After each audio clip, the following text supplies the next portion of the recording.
as experiências de quase morte. A ciência não pode dar respostas definitivas para as perguntas sobre a vida após a morte. Ainda não. Até que possa, nossa melhor fonte de informação são as experiências humanas daqueles que experimentaram a morte e viram o outro lado.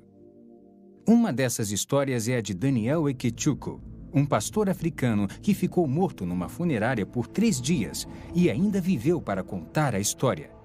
Vamos acompanhá-lo agora na Nigéria, onde ele conta a história de como foi ressuscitado dos mortos. Ressuscitado dos mortos, uma história verdadeira.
Tá, muito obrigado. Olá, crianças, como vocês estão? O Natal para a família Ikechukwu sempre foi uma época de celebração. Celebração do nascimento de Cristo e do amor dos amigos e da família. Oi, pai. Oi. Trouxe um bode para o senhor. Mas desta vez, tudo foi diferente. Aparentemente, tudo parecia bem. Mas por dentro, Daniel estava fervendo de raiva e intolerância. Ele havia brigado com a esposa recentemente e ainda nutria um profundo ressentimento. Tive uma briga com minha esposa na terça-feira. E pus a culpa nela da pequena briga que tivemos. Na noite de terça-feira, ela bateu na minha porta e eu não quis abrir para ela. Então, na manhã de sexta-feira, ela tornou a bater na minha porta. Não abri. Na sexta de manhã, ela acordou e eu saí. Ela me deu bom dia, eu não respondi, não falei com ela. Fiquei quieto e saí na sexta de manhã.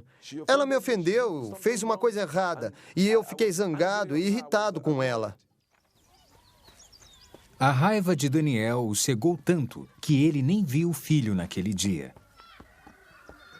Mamãe! Sim, meu filho. Onde está o papai?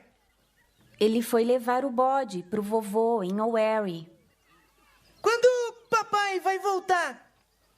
Logo, filho, vá brincar.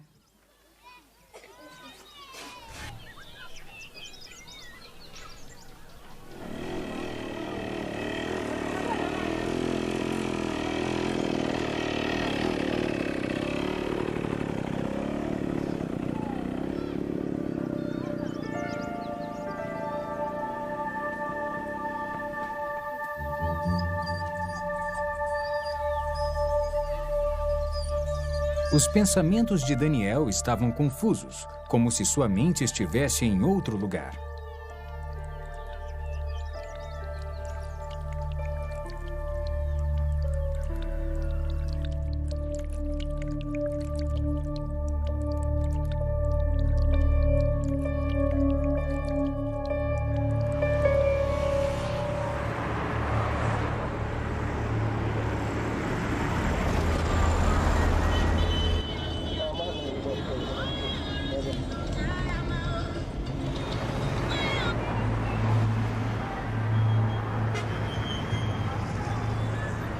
Conforme o sol começava a sumir, Daniel começou a correr, querendo chegar em casa.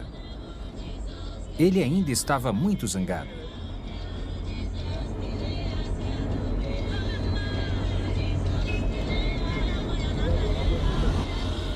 As ruas dos subúrbios da Nigéria são vergonhosamente rudimentares. Uma experiência difícil, no mínimo. Daniel sabia que devia dirigir com cuidado. Mas naquele dia, o carro dele parecia meio lento e desregulado. Quando ele descia uma das estradas de terra, tentou pisar no freio. Mas não houve resposta. Daniel começou a bombear o pedal energicamente, mas foi em vão.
Ele veio chorando me avisar que o pastor estava morto, que havia visto um grupo de pessoas carregando-o sobre as cabeças e descendo a rua.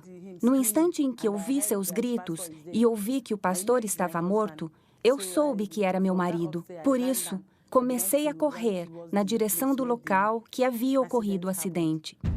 Quando Neka chegou ao local do acidente, ela soube que Daniel ainda estava vivo, mas em estado muito grave. Curiosos o haviam levado para o hospital local, onde Neka o achou. Após ter sido levado para a UTI do Hospital Boronino, Daniel se recusou a ser tratado.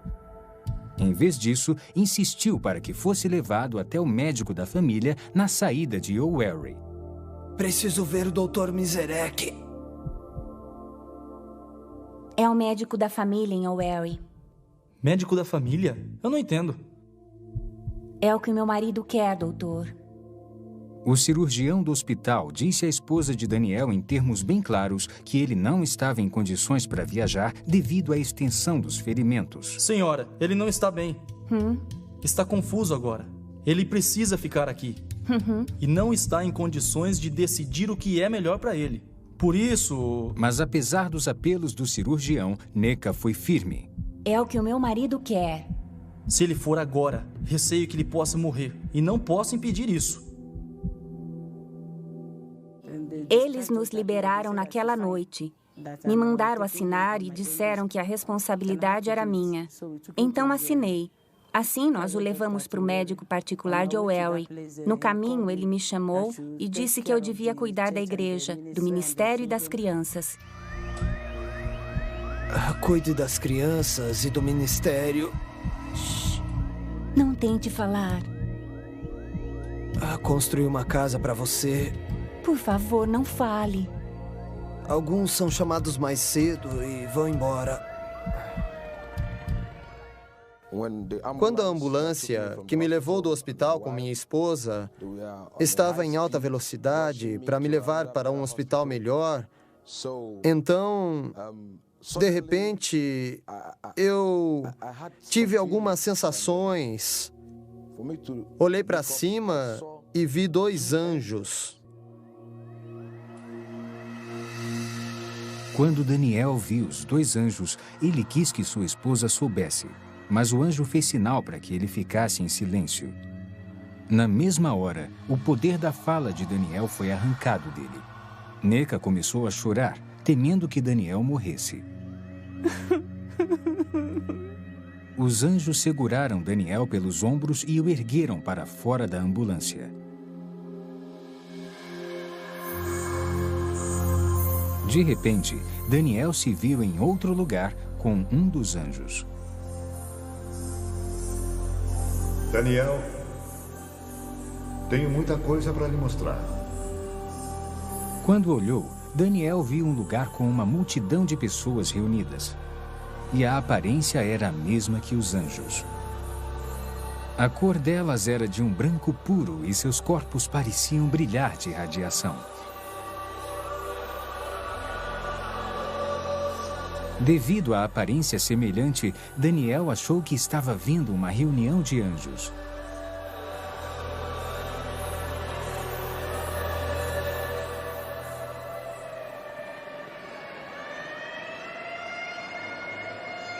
Enquanto isso, a ambulância corria para a Clínica Santa Eunice, em Owerri.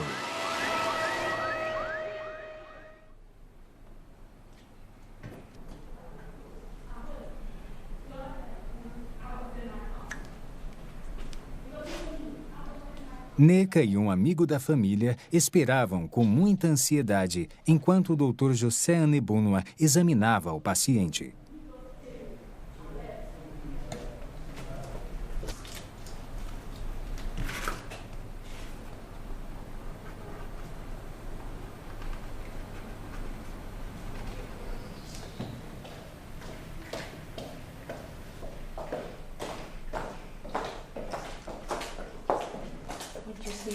Onde está Neca? Ah, eu sinto muito. Sinto muito. Não havia mais nada a fazer. Sinto muito. Este é o atestado de óbito. Entregue ao agente funerário. Ele cuidará de vocês. Sinto muito.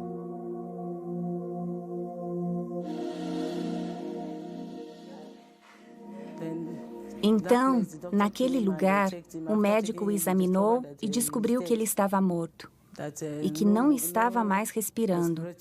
Tudo havia parado. Devíamos ir embora e levá-lo para a funerária. Eu não pude acreditar. Eu disse não, meu marido não está morto. Ele não pode me deixar assim. Esta não é uma reunião de anjos, Daniel. É uma reunião dos santos.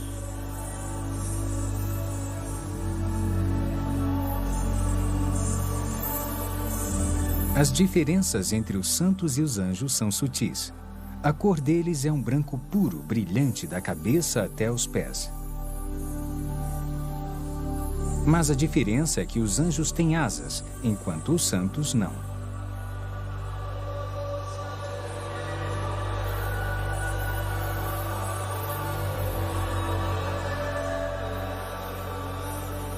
Os santos estavam adorando a Deus. Eles adoravam a Deus em uníssono e erguiam as mãos enquanto cantavam.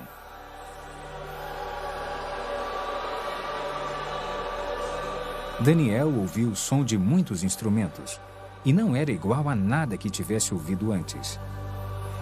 Ele desejou se juntar àquelas pessoas e seguiu em direção a elas, mas o anjo o impediu. Daniel, não vá. Tenho muito para lhe mostrar. Pegue esta pasta e registre tudo o que viu. A multidão que Daniel viu estava olhando para a luz que brilhava como o sol. Era a fonte de toda a luz que havia lá. Era uma luz bem compacta descendo lá de cima. Agora, estavam todos olhando para aquela luz como se estivessem vendo alguma coisa lá, mas eu não conseguia olhar para aquela luz. Eu não podia olhar para aquela luz porque era muito perigosa para os meus olhos. Por isso tentei me esquivar para olhar para o que eles estavam olhando, mas não consegui ver. Funerária de Owerri, 30 de novembro de 2001. O corpo de Daniel foi levado para a funerária onde Burlington Manio, o agente funerário local, providenciou o enterro. Então vamos começar a embalsamar. Vou precisar de 1000 niras. Depois me traga as luvas, a roupa dele e então prepare um caixão.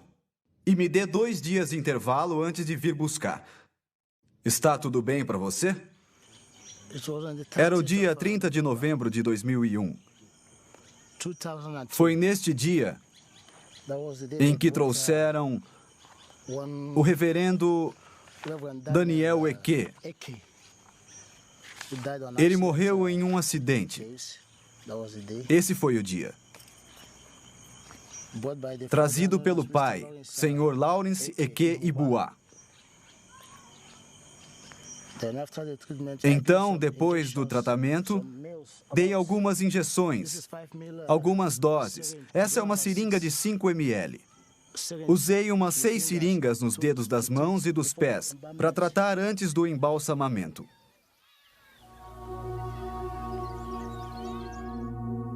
O dia 30 de novembro de 2001 foi uma data que ficou marcada para sempre no coração e mente de Nneka Ekechukwu. Ela, de fato, se lembra muito bem. Aquele dia foi terrível de aguentar. Eu fiquei chorando. Então, a palavra de Deus apareceu para mim em Hebreus 11, versículo 35. Mulheres que, pela ressurreição, tiveram de volta os seus mortos. Quando eu li essa passagem, eu disse, seus mortos de volta à vida. Comecei a meditar tudo sobre a palavra de Deus. Então eu disse, os mortos, meu marido é um dos mortos que ressuscitam. Preciso levá-lo para a vigília de Bonk para que ele ressuscite. Vamos visitar as mansões que Jesus preparou para o seu povo. Na mesma hora, Daniel estava em um novo lugar com mansões radiantes até onde a vista podia enxergar. Não se comparava a nada que ele conhecia na Terra.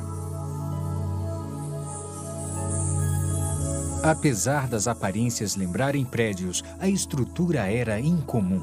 Não era feita de materiais terrestres.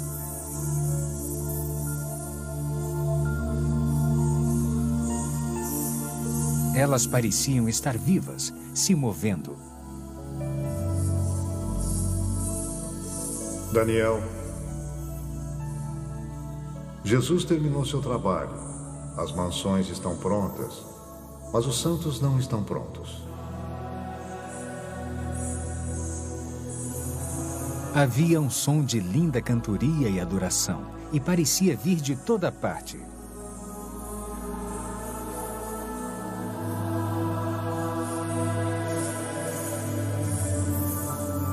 Daniel quis saber de onde vinha o canto, porque ele não estava vendo ninguém lá.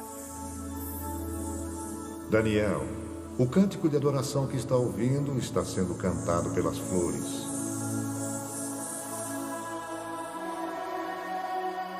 Quando olhou, Daniel viu as flores balançando em resposta à música. Parecia de fato que estavam batendo palmas, gritando e louvando a Deus.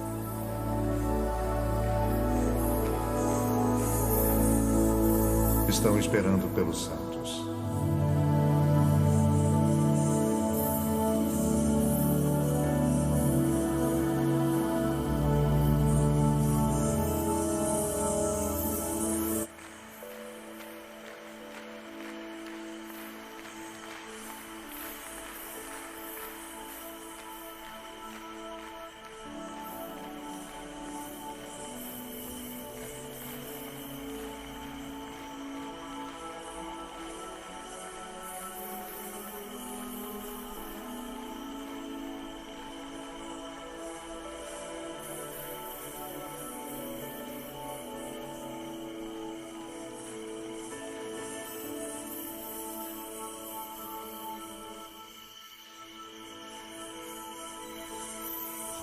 Tudo isso foi em torno de meia-noite, quando eu saí.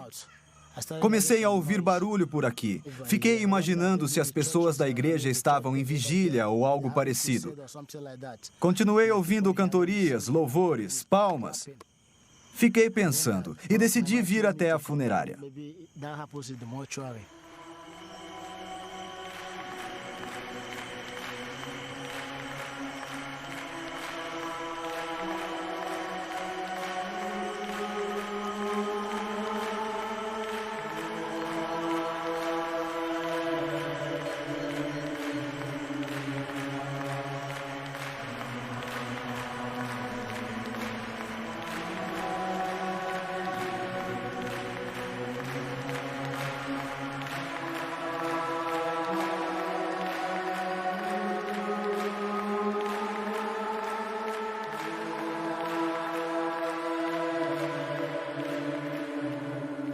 Agora, vamos visitar o inferno.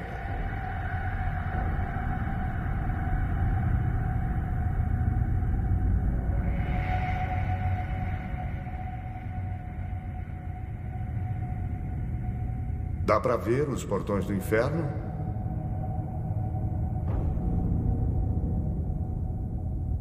O anjo ergueu a mão e, conforme ela desceu, os portões abriram com um grande barulho.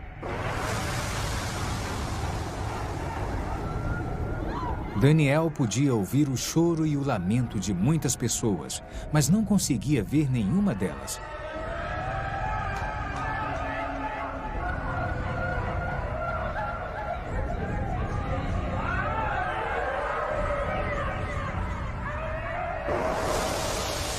Então uma luz brilhou do corpo do anjo para a escuridão, para que Daniel pudesse ver com mais clareza.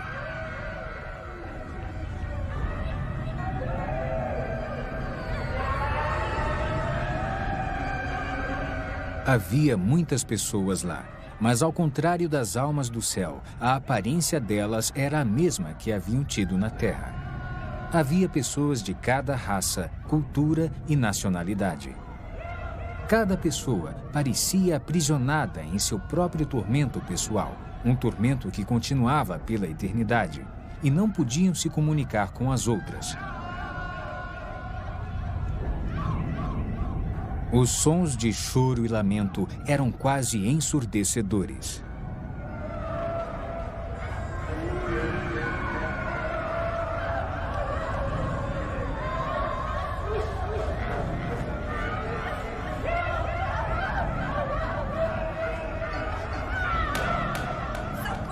De repente, todos pareceram notar a presença de Daniel e começaram a gritar-lhe pedindo ajuda. E chamavam apenas por Daniel, como se não pudessem ver o anjo.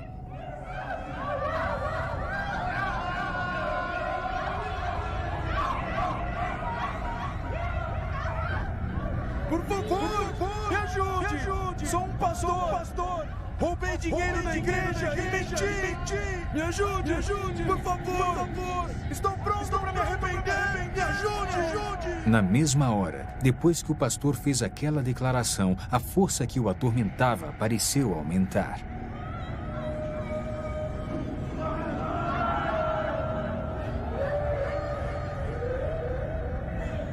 As pessoas tinham carne, mas não sangue, e quase pareciam estar pegando fogo, embora nenhuma chama pudesse ser vista.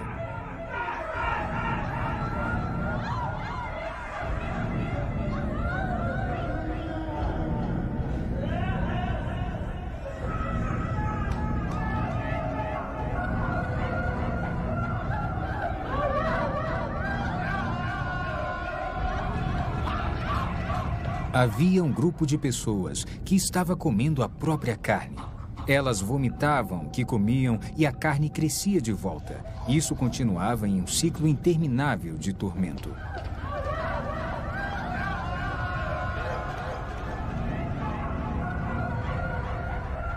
Essas pessoas que você vê se comendo praticaram bruxaria enquanto estavam na Terra. Elas se especializaram em comer carne humana e agora elas vão se comer para sempre. Elas estão colhendo o que plantaram. Aquele lugar não é bom para nenhum ser humano criado por Deus. E Deus não fez aquele lugar para o ser humano. Fez para o diabo e seus agentes. Mas seres humanos teimosos que desobedecem a Deus como o diabo também irão para lá. Deus não tem a intenção de pôr nenhum ser humano no inferno. É um lugar perigoso e mortal. Ele o criou para o diabo e a sua gente. O que viria a seguir seria uma declaração surpreendente feita pelo anjo. Daniel nunca imaginou em sua vida que ele ouviria o julgamento. Daniel, se o livro de sua vida fosse fechado hoje, isto lhe caberia? Não! Eu sou um pastor! Sou um filho de Deus, eu nasci de novo! Eu prego por todo esse país! O país que eu... Não pode ser! Não pode ser! Chega! A caminho do primeiro hospital, você pediu a Deus que o perdoasse, mas não quis perdoar sua esposa. E seus pecados não foram perdoados. Trata-se de colher o que plantou. Não pode semear intolerância para com sua esposa e colher o perdão junto a Deus.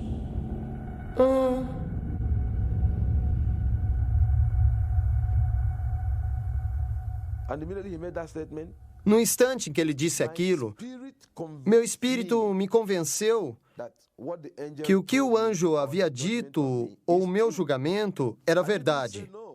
Eu não disse não, porque me lembrei que havia brigado com minha esposa na quinta-feira. E na briga que eu havia tido com ela, eu a havia ofendido. Então, na noite de quinta-feira, ela bateu em minha porta. Não abri a porta para ela. Então, na sexta-feira de manhã, ela bateu de novo em minha porta. Não, na sexta de manhã, ela acordou e saiu. Ela disse, bom dia. Eu não aceitei. Não falei com ela. Fiquei em silêncio e parti na sexta de manhã. Entende o que eu fiz? Porque minha esposa me provocou. Ela me ofendeu, ela fez uma coisa errada e eu fiquei com raiva dela. Fiquei irritado. E não aceitei a sua saudação. Parti na sexta-feira. Quando estava voltando, sofri um acidente e morri. Por isso, o anjo me disse que minha esposa havia me oferecido a paz e eu não a perdoara e me voltei para Deus e pedi que ele me perdoasse. Ele não me perdoou e eu iria para aquele lugar. Então eu chorei, mas não disse não. Não recusei o julgamento. O julgamento era verdadeiro para mim, porque eu sabia que, no fundo, eu estava zangado com a minha esposa. Eu estava pensando no que fazer com ela. Pensei, minha esposa me esbofeteou, me bateu. O que vou fazer com ela? Fiquei pensando no que eu iria fazer. Por isso, no fundo, eu estava irritado e acredito que Deus estava julgando o meu coração. Ele disse que eu não havia perdoado minha esposa e não estava perdoado. Fiquei chorando, chorando e gritando sem parar. Só dizia, viu como destruía minha alma? Enquanto eu gritava e chorava, eu tive medo, as lágrimas cobriram meu rosto. Entrei em pânico porque aquele lugar não é bom para ninguém.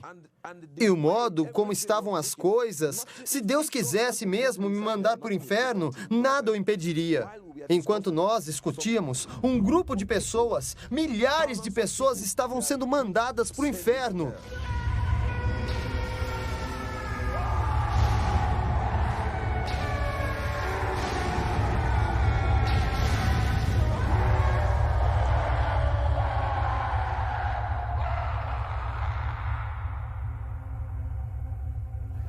Então concluí que eu devia fazer alguma coisa para garantir que meu marido ressuscitasse.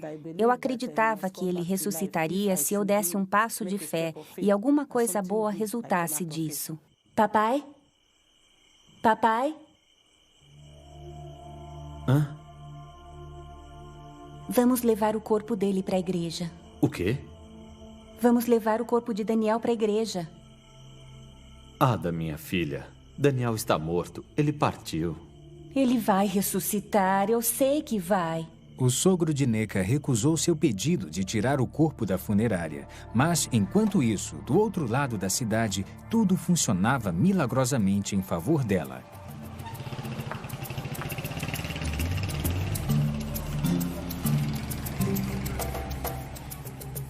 Entre 5:30 e 6 horas, saí de casa para o endereço do pai. E quando perguntei pelo senhor o Sr. Lawrence Ekei Buah. Então, eles me levaram até ele e eu pedi que tirassem o corpo que haviam levado para a minha funerária. Mas eles alegaram que o reverendo havia morrido em um acidente e que estava sangrando muito. Então, eu pedi que levassem o corpo. Eu vi alguns sinais. Não sei o que há de errado com o corpo. Eu não quero que me assombre, porque esse trabalho é entediante, é perigoso.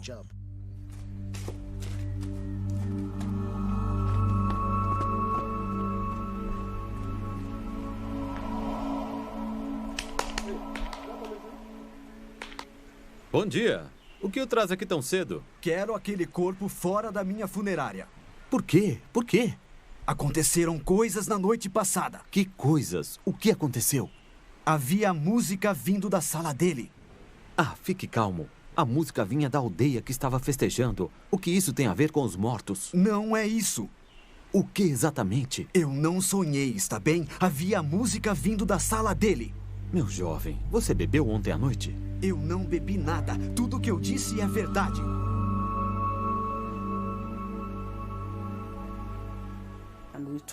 Então, nós o tiramos da funerária, o vestimos e o colocamos dentro do caixão. Depois saímos de Owerri e seguimos para Onitsha. Entraram na gloriosa catedral, Missão da Graça de Deus, onde nosso reverendo Bonnke fazia uma vigília. Eles disseram, vamos pedir a Bonnke que ore por ele para que ele se levante de novo.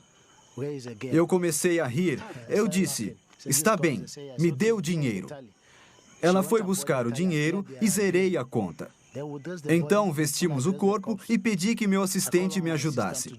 Contrataram uma ambulância. Eles pegaram o caixão branco dentro da sala e eu disse, está bem, eu vou com vocês, quero testemunhar. Talvez seja o poder de Deus ou o que for, eu saberei. Quando chegamos com a sirene, houve muita tensão. O pessoal da segurança queria uma autorização do governo local ou do governo federal que estava com Bonnke. Achavam que éramos pessoas ruins, queriam matar Bonnke, como na outra vez. Me empurraram para todo lado. Resisti aos empurrões e àquela tortura. Me insultaram e xingaram de tudo que foi nome, mas cederam na hora em que disse que ele estava morto, que era um homem de Deus, que as pessoas não deviam me matar, que ele havia sofrido um acidente e morrera, e que deviam nos deixar levá-lo para dentro para que Bonnke pudesse orar por ele, e que eu acreditava que ele iria voltar à vida. Os seguranças não deixaram que entrassem no local, achando que podiam ter uma bomba no caixão. O cortejo foi conduzido para um local atrás da igreja. Daniel foi retirado do caixão e colocado sobre uma mesa. As pessoas começaram a orar por ele, pedindo a ressurreição. Então o anjo disse que ia me mandar de volta ao mundo para divertir esta geração, porque seria o último aviso para ela.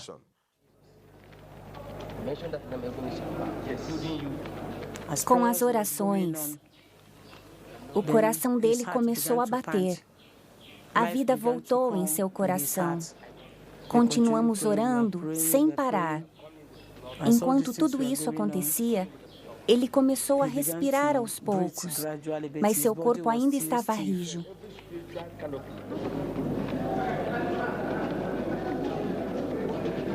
Eu me vi sendo segurado por muitas pessoas. Eu estava despido, só estava de calças. Tiraram a minha veste. Eu vi uma multidão, mais de 20.000 pessoas. Olhei para a esquerda e para a direita. As pessoas gritavam, choravam, algumas louvavam a Deus. Então eu olhei à minha volta, não conseguia entender o que estava acontecendo, porque para mim eu estava caindo e quando abri meus olhos, vi todas as mãos me segurando. As pessoas que estavam lá disseram que eu dei um pulo. Lá está o caixão. Como? Mas já faz 3 dias que ele está aqui na funerária. É mesmo. 3 dias aqui neste caixão. Não dá para acreditar. Nunca vi uma coisa dessas. Eu vi a grande catedral. Era muito grande. Olhei em todas as direções e havia muita gente.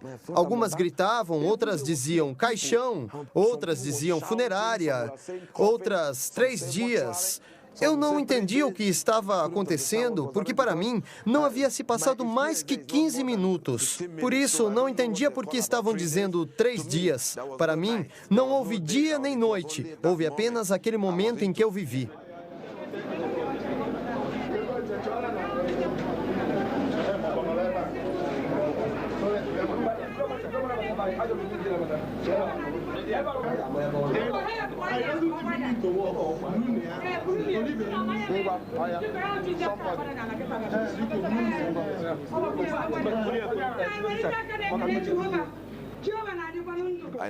Então, perguntei à minha esposa o que estava acontecendo.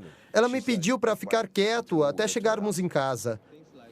Eles me trouxeram para casa, este lugar com minha esposa. Quando entrei no quarto, era 2 de dezembro. Perguntei à minha esposa o que estava acontecendo. Por que falaram do caixão, 3 dias e funerária? O que estava acontecendo? Então, minha esposa começou a olhar o meu corpo e onde haviam injetado as drogas. Ela então me perguntou se eu sabia que eu morri. E este é o atestado de óbito. E quando eu saí da ambulância, eles foram ao hospital, onde o médico confirmou que eu havia morrido e que haviam usado o equipamento para verificar, como podem ver, verificaram batimento cardíaco, tudo, pupilas. E de acordo com o médico, e após verificar tudo, ele confirmou que eu estava totalmente morto. Ele entregou a eles o atestado para que me levassem. Aqui diz, levar para a funerária. Relatos como esse causaram um enorme impacto no mundo, repercutindo entre os profissionais das áreas médica e científica. No passado, tais eventos eram vistos como alucinações, causados por hormônios produzidos pelo corpo durante um trauma, mas os especialistas não estão tão convencidos. As alucinações costumam ser experiências bastante desordenadas e não se comparam às ações organizadas e estruturadas que se tem na experiência de quase morte. No meu site da internet, faço a seguinte pergunta: sua experiência foi irreal de alguma forma? E fiz recentemente um estudo sobre isso.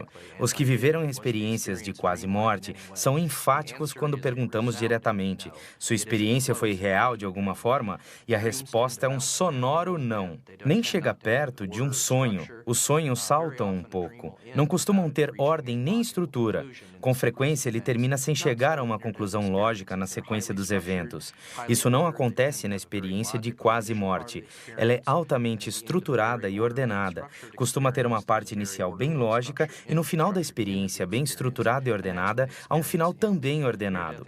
E é quando a experiência termina. As experiências de quase morte não se parecem em nada com sonhos. Se você teve uma experiência de quase morte assustadora, não há dúvida de que quando tem essa experiência, isto o obriga a olhar para dentro de si mesmo. É uma coisa que abala a sua vida de forma avassaladora. Você precisa pensar: por que isso aconteceu? Isto é a realidade? Ela o obriga a entender o que é a realidade que acontecerá quando morrer. O Dr. Richard Kent, um médico aposentado, estuda a experiência de quase morte há muitos anos, viajando pelo mundo e escrevendo livros sobre o tema. Dos 300 casos que ele estudou, um total alarmante relata a existência de um mundo semelhante ao encontrado por Daniel Ikechukwu. É um lugar terrível e horroroso. Um lugar onde as pessoas estão apavoradas, assustadas. As pessoas, mesmo as que viram o inferno, até anos mais tarde, se horrorizam com o que viram lá. É um lugar de terror. Devo ter entrevistado mais de 300 pessoas que tiveram essas experiências. E todas elas mudaram dramaticamente. Suas vidas mudaram com essas experiências de quase morte. Não se pode afirmar isso quanto às alucinações. Estas simplesmente não são experiências transformadoras. Enquanto nas experiências de quase morte você se encontra com Jesus Cristo, ou vê o céu ou o inferno, elas são dramáticas, instigantes e quase invariavelmente a vida das pessoas se altera em função dessas experiências. Pessoalmente, também devido ao fato de que os relatos de quase morte são tão semelhantes, não apenas entre si, mas também com a Bíblia, acredito que sejam eventos reais e que as pessoas estão descrevendo eventos reais. Quando você lê um jornal, fica sabendo de uma pessoa que teve um tipo de experiência de quase morte, deixando seu corpo e atravessando um túnel e indo para um lugar de luz. São só aqueles que chegam perto que reconhecem Jesus Cristo. Eles o descrevem como tendo quase 1,80 m de altura, uma luz radiante, uma quantidade tremenda de luz saindo do corpo dele, do rosto, do peito, dos braços e também das pernas. Não é apenas a aparência de Jesus. É o fato de sentirem a presença de muito amor. Muitas pessoas dizem que nunca se sentiram assim, que nunca sentiram totalmente cercadas de um amor tão poderoso assim. É um amor incrível. Apesar das pesquisas científicas esclarecerem bastante o assunto, apenas aqueles que experimentaram a realidade da vida após a morte são os que podem nos dar uma ideia do que acontece quando morremos. Como Ian McCormick, um neozelandês, ele passou por uma experiência transformadora em consequência de seu fantástico encontro com a morte e a vida depois dela. Fato ou ficção? Você decide. Depois de ver o próximo episódio. Uma breve visão da eternidade. Uma história verdadeira.